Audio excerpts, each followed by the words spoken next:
Yang kedua, penyebab disunity adalah kesombongan. Satu jiwa bicara soal kita harus senilai, sepaham. Filipi 2 ayat 3 tadi bilang gini, dengan tidak mencari kepentingan sendiri atau puji-pujian yang sia-sia. Nggak akan ada kesatuan tanpa kerendahan hati. Kadang-kadang kita terlalu sombong untuk mengakui kerja keras orang lain. Kita terlalu sombong untuk mengakui bahwa kita butuh orang lain. Ada pepatah dalam bahasa Inggris yang berkata gini, more works can be done if it doesn't matter who gets the credit. Akan lebih banyak pekerjaan yang bisa dilakukan kalau nggak masalah siapa yang dapat pujian. Semua orang ingin diakui kerja kerasnya. Setiap orang ingin dipuji. Tapi apa yang terjadi? Karena semua orang ingin mendapatkan posisi, semua orang ingin diakui, sehingga kebanyakan orang hanya penting penampilan daripada apa yang mereka kerjakan. Satu kali kami pernah mengadakan event besar di Indonesia, di Jakarta. Saya dan suami mengajak beberapa orang kerjasama untuk membantu kami merealisasikan event ini. Apa yang terjadi? Di situ mata saya terbuka. Orang-orang yang dimintai tolong, bicara uang, harus dibayar, dan lain sebagainya. Padahal acara ini tidak menguntungkan kami dan tidak menguntungkan siapa-siapa, tapi orang-orang ini tahu bahwa acara ini untuk kepentingan bersama. Pada hari H ketika acara dimulai, orang-orang yang ribut minta dibayar itu boro-boro membantu, tapi mereka malah duduk di panggung. Mereka ingin mendapat pengakuan. Dari situ saya belajar, benar pepatah ini. Orang lebih menginginkan pengakuan, tapi ketika diminta bantuan, mereka tidak mau ikut bekerja. Bangun apapun yang paling susah itu di tahap perintisan. Karena disitulah kita akan merasa sendirian. Ketika belum punya apa-apa, waktu masih susah, orang-orang agak sulit dimintai bantuan. Gak ada yang mau berjuang bersama kita. Dan disitu kita akan merasa sangat sendirian. Waktu belum punya apa-apa, semua dikerjain sendiri, nangis sendiri, susah sendiri, jatuh sendiri. Tapi waktu sudah dikenal, semua orang ingin dapat pengakuan. Waktu kita belum dikenal, kita dipandang sebelah mata bahkan oleh keluarga. Tapi waktu kita mulai dikenal, kita akan lihat banyak orang yang ingin dapat nama. Dibutuhkan kerendahan hati untuk membiarkan orang lain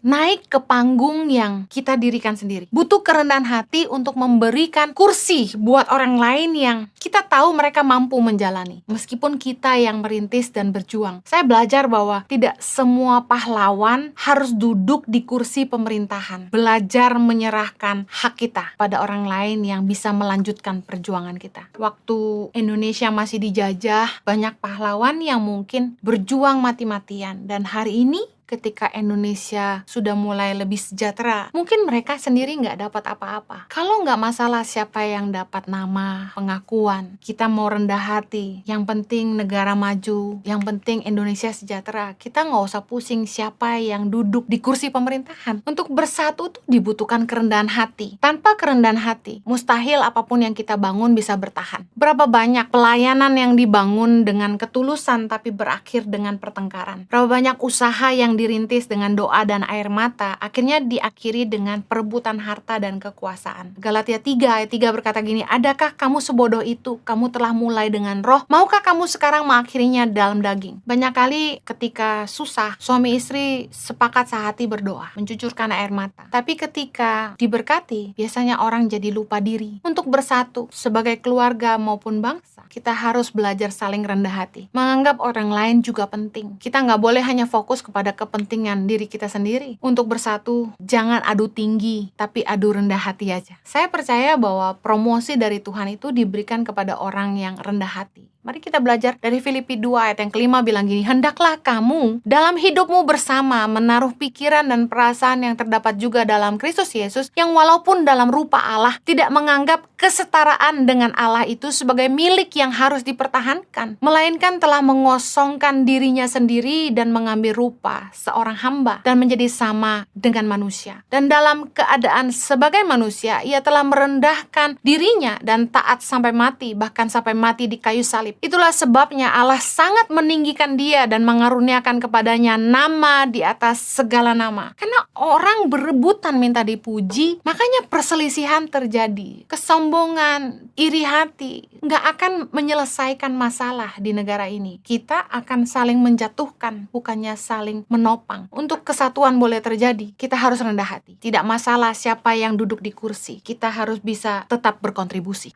Yang ketiga yang menyebab disunity adalah beda berbeda tujuan. Kita harus satu tujuan, punya tujuan yang sama. Amos 3 ayat 3 bilang gini, berjalankah dua orang bersama-sama jika mereka belum berjanji? Can two walk together unless they are agreed? Kita harus bersatu, harus sepakat. Kita nggak bisa membangun masa depan bersama dengan orang-orang yang beda tujuan. Mustahil bersatu tanpa kesepakatan. Visi beda cuma ngabisin tenaga, nggak akan sampai-sampai ke tujuan. Karena untuk berjalan bersama, kita harus punya visi yang sama. Filipi 2 ayat 3 bilang gini, dengan tidak mencari kepentingan sendiri, dan janganlah tiap-tiap orang hanya memperhatikan kepentingannya sendiri, tetapi kepentingan orang lain juga. Ada istilahnya conflict of interest. Ada orang-orang yang punya konflik kepentingan karena mereka punya tujuan yang berbeda di dalam suatu organisasi. Konflik kepentingan ini yang justru menyebabkan perpecahan. Upaya merebut kekuasaan, upaya untuk meraih kekayaan, membuat para pejuang digulingkan. Orang-orang yang kerja keras ditindas, yang berjuang malah dibuang. Satu kali, ada beberapa orang yang datang ke rumah kami. Kebetulan orang-orang ini bekerja kepada pemerintah dan mereka cerita kepada suami saya, Pak Jojo, kami ingin mendukung pemerintahan yang jujur saat ini. Tapi ketika kami ingin jalan yang lurus, atasan-atasan kami, superior di atas kami yang tidak mendukung pemimpin yang jujur dan lurus ini, menekan kami dengan cara tidak memberikan pekerjaan kepada kami. Sedangkan pemimpin yang jujur dan lurus itu menilai kinerja kami dari pekerjaan kami. Akibatnya, kami yang mendukung pemerintahan yang jujur dan bersih, kami sendiri malah tersingkirkan. Ketika saya mendengar cerita ini, saya nangis. Yang kerja keras malah ditindas, yang berjuang malah dibuang. Uang dan kekuasaan yang selalu menjadi fokus dari konflik kepentingan. Dan konflik kepentingan selalu mengorbankan orang lain. Karena fokusnya kepada kepentingan diri sendiri, mereka jadi nggak peduli sama kepentingan orang banyak. Dan akibat dari kepentingan diri sendiri, pada akhirnya mengorbankan orang banyak. Keserakahan itu membutakan. Orang-orang yang korupsi dana bansos misalnya, mereka dipercaya untuk mengelola dan mengantar bantuan, tapi dipercaya mereka malah memperdaya. Amsal 12 ayat 5 bilang gini, rancangan orang benar adalah adil, tujuan orang fasik memperdaya. Bangsa kita nggak akan maju kalau terlalu banyak kepentingan-kepentingan di dalamnya. Berdoalah supaya para penguasa, orang-orang yang punya power di bangsa kita, mereka menjunjung tinggi kesatuan bangsa, mementingkan dan mengedepankan kesejahteraan bangsa dan kemajuan bangsa, bukannya mengorbankan kepentingan masyarakat untuk kepentingan mereka sendiri. Mari berdoa supaya bangsa kita terus tumbuh,